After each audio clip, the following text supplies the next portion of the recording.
आज हमारा 79th independence day है और मैं आपको हैप्पी इंडिपेंडेंस डे या स्वतंत्रता दिन की शुभकामनाएं कहूँ, ऐसी मेरी क्षमता नहीं है। और मैं इतना तो बुद्धिजीवी हूँ ही कि मुझे पता है कि मेरा देश अभी भी स्वतंत्र नहीं हुआ है और देश क्या पूरी दुनिया भी एक तरीके से स्वतंत्र नहीं है। मैं आपको ये नहीं कहूँगा कि इंडिपेंडेंस डे है आप परेड में जाइए, आप स्पीच सुनिए हमारे प्रधानमंत्री जी की, ये सब मैं आपको कह सकूं, इतनी मेरी क्षमता बिल्कुल नहीं है। और मैं बहुत तहे दिल से मानता हूं कि देश आज़ाद नहीं हुआ है, हम स्वतंत्र नहीं है। अगर लोगों को लगता है कि अपने विचारों को सिर्फ रखने में स्वतंत्रता है तो वो कहीं मुझे लगता है कि बहुत अधूरी सी बात है। और हम हमारे विचारों को रख भी कहाँ पाते हैं। कोई भी विचार है उसके लिए विवाद हो जाता है। यहाँ पे राइटिस्ट आ जाते हैं, सेंट्रिस्ट आ जाते हैं, लेफ्टिस्ट आ जाते हैं, कौन से ईस्ट वाले आ जाते हैं वो पता ही नहीं चलता और पूरा मामला ऐसे की तैसी लगा देते हैं। स्ट्रेडॉक्स का इश्यू हो, E20 जो इथेनॉल 20% है, हर एक इश्यू पर हम इतना विवाद करते हैं कि अगर कोई डेवलपमेंट होता ही नहीं है आगे। स्वतंत्रता का अर्थ क्या है मित्रों? क्या है स्वतंत्रता का अर्थ? Is it only about going out freely or doing whatever you want to do? Is it independence in the real sense? I think no, and we should discuss on this. हमें इस पर कुछ चर्चा करनी चाहिए कि स्वतंत्रता क्या है। और सबसे इस बात पर तो हमें चर्चा करनी ही चाहिए कि हम स्वतंत्र क्यों नहीं है, किस विषयों में हम स्वतंत्र नहीं है, किस सेक्टर में हमारी सरकार ने, यही सरकार नहीं इसके पहले भी जो सरकार थी, दे हैव फेल्ड अस। ये किसी एक सरकार का मैं कसूर नहीं दे रहा हूं, it is a pile of heap जिसने हमें फेल किया है कहीं ना कहीं पर। We have been failed by many different governments. मुझे एक किस्सा याद आता है। एक न्यूज़पेपर में एक साथ दो आर्टिकल छपे थे। एक तरफ चाइना के उस समय के प्राइम मिनिस्टर की बात थी, प्रेसिडेंट या प्राइम मिनिस्टर, और एक साथ हमारे जवाहरलाल नेहरू की बात थी। चाइना के जो रिप्रेजेंटेटिव प्राइम मिनिस्टर या प्रेसिडेंट है उनका नाम तो मुझे याद नहीं आ रहा है, पर हमारे तरफ से जवाहरलाल नेहरू थे। चाइना के प्राइम मिनिस्टर जो प्रतिनिधि हैं और हमारे जवाहरलाल नेहरू, दोनों को एक ही प्रश्न पूछा गया था कि क्या आप अगले 50 साल में, या आपको जो भविष्य है आपके देश का, उस भविष्य में क्या आपको दिखता है कि आप विकास कर पाओगे? क्योंकि ये सब देश तो क्या है, थर्ड वर्ल्ड कंट्रीज हैं, थर्ड जो भी उसे कहते हैं, ये countries are not on the absolute power. वो उस समय इतने एब्सोल्यूट पावर पे नहीं थे, तब तो यूएसए था और यूरोप के जो यूके है और वो सब थे।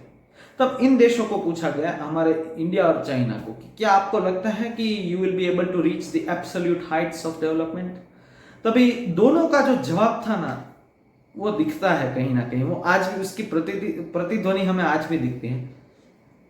इंडिया के जो हमारे प्राइम मिनिस्टर थे जवाहरलाल नेहरू, जिन्होंने द डिस्कवरी ऑफ इंडिया और बहुत सारी किताबें लिखी, उन्होंने कहा कि हाँ, हम अपना पूरा प्रयास करेंगे, पर अगर नहीं हुआ तो फिर ईश्वर की मर्जी, अगर हो गया तो उसमें भी ईश्वर की मर्जी। मतलब ऐसा ही, मतलब जो पेसिमिस्टिक सा कुछ ऐसा जवाब था। पेसिमिस्टिक नहीं, मतलब एक थोड़ा नेगेटिव, मतलब इतनी अंदर से उनका विल पावर नहीं था, इतनी उनमें संकल्प शक्ति नहीं थी, और he was not enough courageous कि वो कह पाए कि नहीं, हम विकास की जो उच्चतम स्तर है वहां पहुंच ही जाएंगे, not up to the mark of the US, पर नहीं, हम उस दौड़ में लगेंगे। जवाहरलाल नेहरू का जवाब ये लाइन में नहीं था, मतलब it did not echo this courage. पर जहां चाइना के जो प्रतिनिधि है उन्होंने अच्छा जवाब दिया कि 50 साल लगेंगे, 100 साल लगेंगे, कितने भी साल लगेंगे, हम अपना जमीन आसमान एक कर देंगे। We will try our level best, we will do everything we can, and it is not about even doing the best we can do, we will do. ये जो बेस्ट वाला शब्द है ना, वो भी उन्होंने नहीं कहा, उन्होंने कहा हम करके रहेंगे जितने भी साल लगे। और आज ये हमें दिखता है। हाँ, चाइना की कुछ बातें हैं उससे मैं भी विरोध में हूँ, उनकी जो आइडियोलॉजिकल पूरी है उससे मैं बड़ा विरोध में हूँ। उसमें बहुत सारा फिर फासिस्टवाद आ जाता है, वो सब उसके बारे में हम चर्चा नहीं करेंगे। पर जो बेसिक नीड्स है ना इस देश में, वो आज भी हम पूरी नहीं कर पाए हैं। हम धर्म की बड़ी बड़ी बातें करते रहते हैं, हम कहते रहते हैं इंटरनेशनल रिलेशनशिप। भाई, मेरे घर के बाहर रास्ते भी ठीक नहीं हुए हैं, उसके बारे में क्या? ये जो मैंने दो आपको एग्जांपल दिए ना, ये हमारे प्राइम मिनिस्टर और वहां के चाइना के, ये दिखाता है कि how are we actually dealing with our basic needs, what is our priorities, what are our priorities. और इंडिपेंडेंस क्या है, वो तो एक बहुत बड़ा टॉपिक है, पर कुछ चीजें तो बहुत बेसिक होती है। किसी भी देश में जाओ, कोई भी सरकार आती है मित्रों, रास्ते तो बनाने ही चाहिए। ये तो बेसिक चीज है, उसमें आप बनाओगे तो भी आपको अप्रिसिएशन मिले या ना मिले, आपको बनाने ही है रास्ते।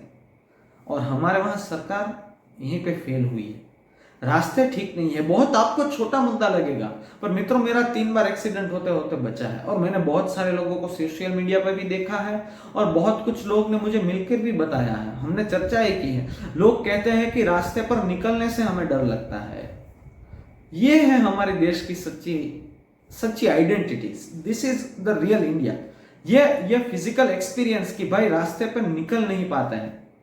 आप अपने विस्तार के आसपास घूमिए, हाँ कुछ विस्तार है, 20-30% रास्ते अच्छे ही है, पर जो majority of the parts of the roads अच्छे नहीं है। और ये क्यों है, ये तो आपको पता ही है, भ्रष्टाचार है, पूर्ण तरीके से भ्रष्टाचार है। मेरे शहर में एक जगह है जहां पे L&T ने रास्ते बनाए हैं, और मेरे घर के पास में जो एरिया है, जो मेरे घर के आसपास का एरिया, वहां पे रास्ते लोकल जो भी अथॉरिटीज है उन्होंने बनाए हैं। यहाँ पे भी वो भेद दिखता है आपको। वो L&T वाले रास्ते, बारिश का सीजन अभी चालू है और ऑलमोस्ट खत्म हो जाएगा मेरे यहाँ, वो L&T वाले रास्ते बिल्कुल नहीं टूटे, उनमें खरोच तक नहीं आई है। और मेरे घर के आसपास जो भी लोकल अथॉरिटीज है, जो भी है उन्होंने बनाए, वो पूरे टूट गए हैं। इतने टूट गए कि आज उन पर चलना इतना, it is almost next to impossible. पर सरकार ने यहाँ एक काम बहुत अच्छा किया है, something that I should really appreciate, कि मेरे बहुत पैसे बच गए इसमें। मैं आपको समझाता हूँ, ये सरकार का जो काम है ना, इसके बारे में कोई आजकल अप्रिशिएट नहीं करता है। कि भाई मेरे को शिमला मनाली मेरे घर से मतलब ऑफ रोडिंग करने के लिए दूर नहीं जाना पड़ता है। सरकार ने मेरे घर के आसपास ही ऑफ रोडिंग के बहुत सारे स्कोप खोल दिए, और वो भी फ्री में तो चलो ठीक है, मुझे लगता तो है टैक्स भरता हूं तो कि चलो सरकार ने ये काम तो अच्छा किया कि at least they have provided for me a place where I can go and of road without spending any money. मुझे बहुत दूर नहीं जाना पड़ता है ऑफ रोडिंग करने के लिए। सरकार ने मेरे घर के आसपास ही ऑफ रोडिंग के बहुत सारे स्कोप खोल दिए। नौकरी के स्कोप तो नहीं खुल रहे, पर ये ऑफ रोडिंग के स्कोप खोल के सरकार ने बहुत अच्छा काम किया है।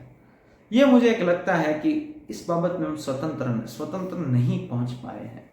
हम अगर अपना पूरा इतिहास देखें, ये चाइना और इंडिया का आप अगर कंपैरेटिव और रिलेटिव स्टडी करो ना, तो पता चलता है कि जिस देशों ने धर्म को आगे रखा है, मैं धर्म का विरोधी हूं, हाँ इस बाबत में तो हूं ही, कि जब धर्म है ना, ये विकास के बाबतों में बीच में आ जाता है। Our country has always focused and still it focuses more on the religious aspect rather than the aspect of basic needs. इन चीजों पे हम ध्यान नहीं देते हैं। Most of our politics is fought over issues of religion, rather it should be fought over the issues of basic needs।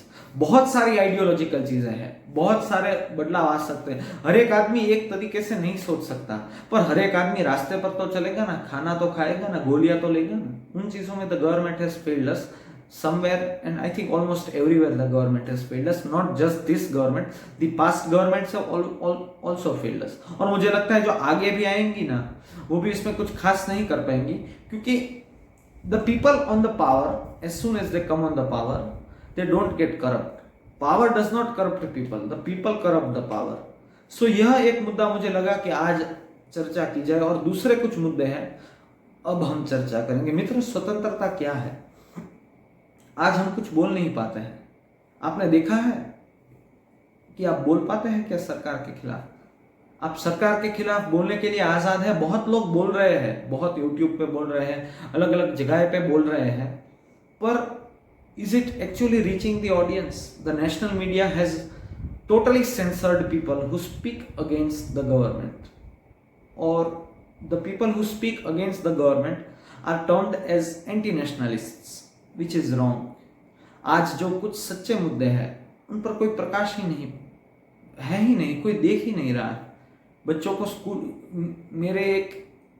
मैं गुजरात के एक विस्तार की बात कर रहा हूँ, वहां पे बच्चे पढ़ रहे थे और स्लैब गिर गया ऊपर से, और कुछ बच्चों को बहुत घायल हुए और शायद कुछ मरे भी थे। हम तो ऐसे आसानी से बोल देते हैं कि चलो मर गए। यूपी और बिहार के एरिया में, झारखंड, वहां तो ऐसे केसेस बहुत होते हैं। किसी 3-4 स्टेट की बात नहीं है, हर एक स्टेट में जो भी पिछड़े एरिया है जहां पे सरकार अभी पहुंच ही नहीं पाएगी। कैसे पहुंचेगी सरकार भाई? सरकार तो बिजी है इंटरनेशनल रिलेशनशिप बनाने में, तो कैसे पहुंच पाएगी सरकार? हम तो मेट्रो बनाने में बिजी है। मेट्रो बनाने में इतने हम बिजी है कि हम देख ही नहीं पाते कि लोगों को आज खाना ही नहीं मिल रहा है। और जो खाना ले रहे हैं, हमारे देश में 80 to 81 crore people are still on free ration. This very much shows the economic prosperity of India and how is it going upwards और इज इट गोइंग डाउनवर्ड्स। हमारा जीडीपी का जो भी रेशियो है, जो रेट है, वो इतना अच्छा, we are not giving good results.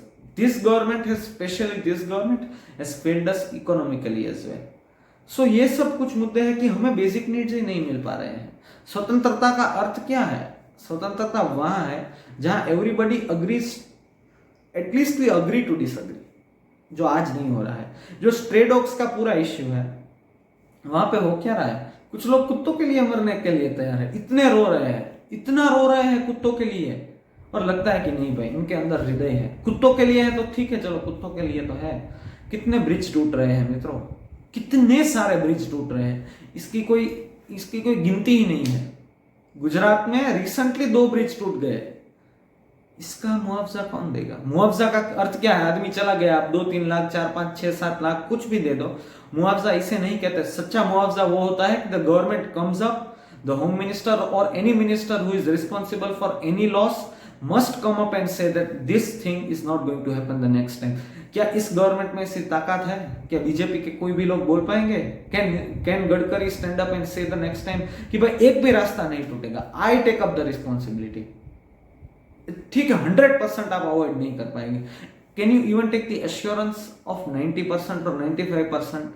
भाई 2 ब्रिज टूट जाना is not an easy thing. और इतने सारे अब तो रिपोर्ट्स आ रहे हैं, नॉट फ्रॉम ओनली गुजरात और from any one specific state, इतने सारे लोग सोशल मीडिया पे पोस्ट कर रहे हैं कि कितने ब्रिज आज फ्रेजाइल हो, मतलब टूटने के वो पूरी टूट ही जाएंगे। अब थोड़े हाथ लगाओगे तो अब टूट जाएंगे।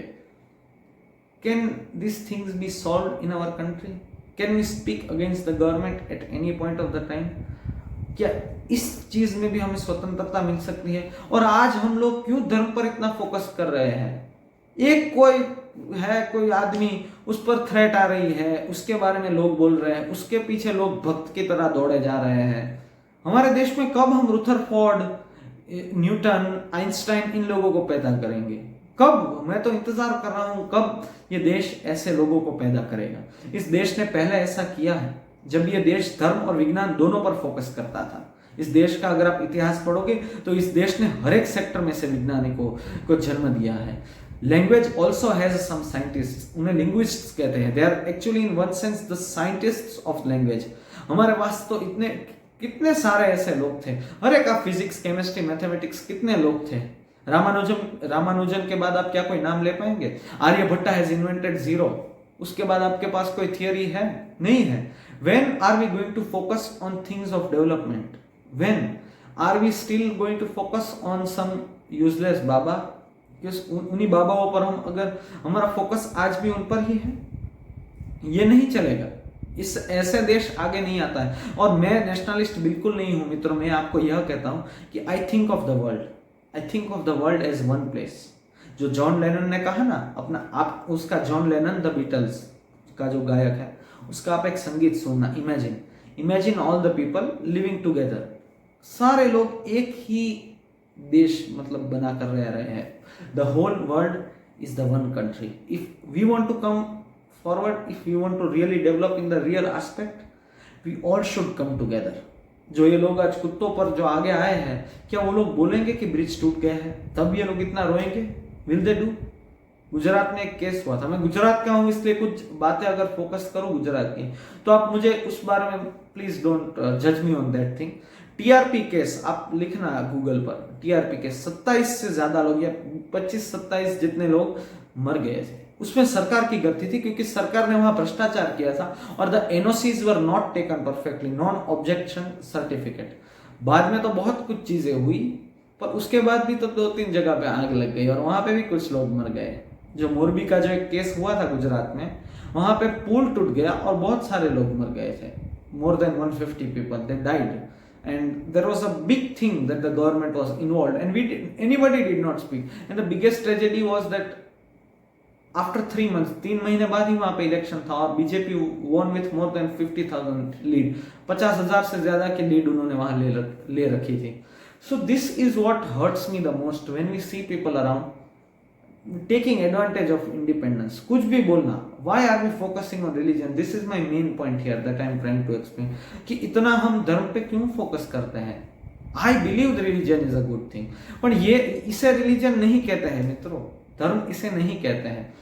धर्म जीने का नाम है. धर्म उसे धर्म कहता है कि जहां लोगों की हर एक सुविधा कंप्लीट हो जाए, लोग एक साथ रह के मिलके आनंद से भरे हो. They agree, may be even to disagree. इसे धर्म कहता है. धर्म भगवान में नहीं है. धर्म सिर्फ भगवान की एक परिभाषा में सीमित नहीं है कि आप थोड़ी मालाएं फेरा लो, थोड़े मंत्र बोल दो, मंदिर जाके आओ, मस्जिद जाके आओ. अगर धर्म इतने में ही इसका फैलाव नहीं है, it is way more beyond that. मुझे रजनीश का एक जोक याद आता है. किसी ने उनसे पूछा कि Rajneesh, what if you become the prime minister of India for one day? आप एक दिन के लिए प्रधानमंत्री बन गए और you become the prime minister of India for one day. तब रजनीश ने बहुत छोटा आंसर दिया था, पर इससे दिखता है कि actually what is happening to our country. उन्होंने कहा कि आई विल रिजाइन इमीडिएटली, और मैं भी यही करूंगा. I will also resign immediately as soon as possible, क्योंकि इस देश में इतने विवाद है, इस देश में इतने कॉन्ट्राडिक्शन है. I love contradiction but not such contradictions. और इतने कॉन्ट्राडिक्शन है कि इसकी कोई सीमा ही नहीं है. We say that we are हमारे वहां सारे कलर है. मुझे तो नहीं लगता यहाँ पे सारे कलर है, बिल्कुल नहीं. मुझे तो यहाँ सिर्फ विमला कमल जो गुटखा का कलर दिखता है रास्ते पर जब मैं घूमता हूँ. इससे मुझे अलावा इस देश में कोई क्रिएटिविटी नहीं दिखती है. We still have creative people, but the expression of their thoughts is being continuously repressed somehow, and they cannot express themselves. There are many sectors where the government has literally exploited us, and only because there is a majority of people, जो creative minority है और the intellectual minority, वो कम है इस देश में आज भी. वो तो पूरी दुनिया में कम है. वो क्यों कम है? क्योंकि ये जो मूर्ख मेजॉरिटी है हमारे पास, उस पर इलेक्शंस लड़े जा रहे हैं. They have to influence these people, they do not care about the intellectual minority. अगर आप सिर्फ इंटेलेक्चुअल माइनॉरिटी पर अगर आप आज वोटिंग कराओ तो बीजेपी सरकार जानती है और कांग्रेस जानती है और हर एक सरकार जानती है कि उनकी क्या हालत होगी. आज की जो रूलिंग सरकार है उसे तो पता ही है उसकी क्या हालत होगी. अगर उसने कुछ ऐसे मुद्दों पे लड़ाई की, जैसे रास्ते पर आप लड़ाओ इलेक्शन, क्या होगा मुझे भी देखना है. बहुत मजा आएगा देखने में. फिर देखते हैं गडकरी आएंगे, राहुल जी आएंगे, मोदी जी आएंगे, या कौन से नेता आते हैं. मुझे लगता है कोई नहीं आएगा इसमें. हर एक सरकार का कसूर है. It is not just the ruling party that is at fault. Even the opposition is at fault of not being able to curate such powerful minds in our country. And in one sense कुछ चीजें politics से बाहर है. ये independence का जो मुद्दा जो हम चर्चा कर रहे हैं, it is way beyond the government. The governments work is only to govern your basic needs. What the problem in this country has happened is that it has started to explore and exploit you beyond its basic responsibilities. उसे जो करना है वो नहीं कर रही है. It is not providing you the right amount of food, मतलब right amount of food, मतलब जो shelters हैं, हमें तो नहीं दिखता मिडिल क्लास लोगों को, पर जो सच में जो पिछड़े हुए हैं उनको सरकार अच्छे से शेल्टर भी नहीं दे पा रही है. There is no good amount of air, इतना pollution है, and there are many issues. The government is not able to provide us on the basic needs, while it is exploiting our personal emotions, while it is taking judgments according to our religion. Caste based election is a very hot topic in India. Reservation is also one of such topics which we will discuss later sometime.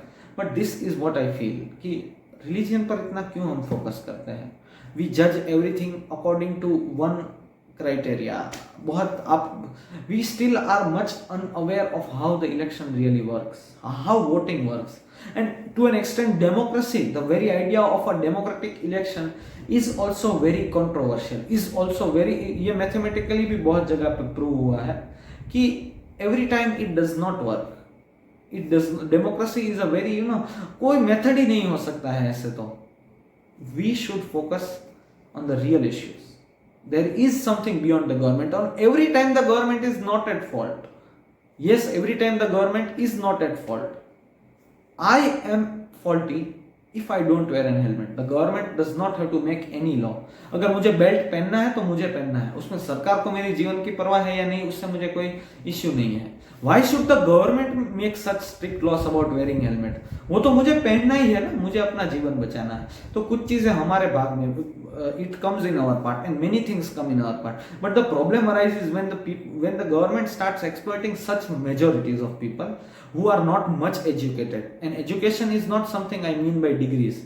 People who hold many good degrees are also very much influenced by religious ideologies which are abstract in the end. वो religious abstractions में इतने पड़ गए हैं ना, इससे भेद ऐसा नहीं बनता है कि डिग्री वाले ही अच्छे हैं और ये खराब है जो नहीं पढ़ते हैं. The real thing happens when we start looking inside ourselves and we start making ourselves independent of all the influences that the government is trying to put us. और आज जो विश्व का प्रॉब्लम है ना, कि हर एक बड़े देश में अगर आप जाओ ना, तो आपको लगता है कि हर एक जगह पे तानाशाह है, आ गए हैं. तानाशाह का आना ये अर्थ नहीं कि वो व्यक्ति तानाशाह है, उसकी जो विचारधाराएं हैं ना वो तानाशाह जैसी है. वो व्यक्ति तो हो ही सकता है, पर उसका असर पूरी दुनिया पे क्या हो रहा है. आप अगर अमेरिका में जाइए, वहां भी एक तरीके से तानाशाह आ गया है. भाई recklessly and relentlessly putting tariffs on people without thinking what is going to happen. He is giving out statements that do not match. Patriotism की एक हद होती है मेरे मित्रों. Rabindranath Tagore was very much right when he said that I will always put humanity above patriotism. He really said that, and this is something that is lacking not just in our country. हमारा देश तो है ही इस बाबत में पिछड़ा. We are very much behind in that. We do not have any humanity at all. और पूरी दुनिया में यही है, इसलिए पूरी दुनिया में तानाशाह बैठे हैं. अमेरिका ले लीजिए, रशिया ले लीजिए, ठीक है, हमारा देश ले लीजिए, चाइना ले लीजिए, नॉर्थ कोरिया ले लीजिए. ये 5 मुझे तो लगता है दे आर इनफ. छोटे छोटे देश तो है, वहां तो है ही तानाशाह. अफ्रीका के कोई भी देश में चले जाइए भाई, छोटे नामीबिया है, कितना भ्रष्टाचार. छोटी छोटी जो ये विस्तार है ना, वो पूरी दुनिया में आइडियोलॉजिकल इन्फ्लुएंसेस डालती है अपना. पाकिस्तान है तो वहां पे भी कुछ तानाशाही जैसी चीजें होती हैं. वहां तो कोई सिस्टम ही नहीं है, उससे अच्छा तो हमारा है, पर क्या हमें पाकिस्तान के साथ कंपैरिजन करना है? हमें तो वैश्विक स्तर पे देखना है ना. The world must come together very much soon. और in the past what happened with our country is we focused on religion and science, not before independence or around independence.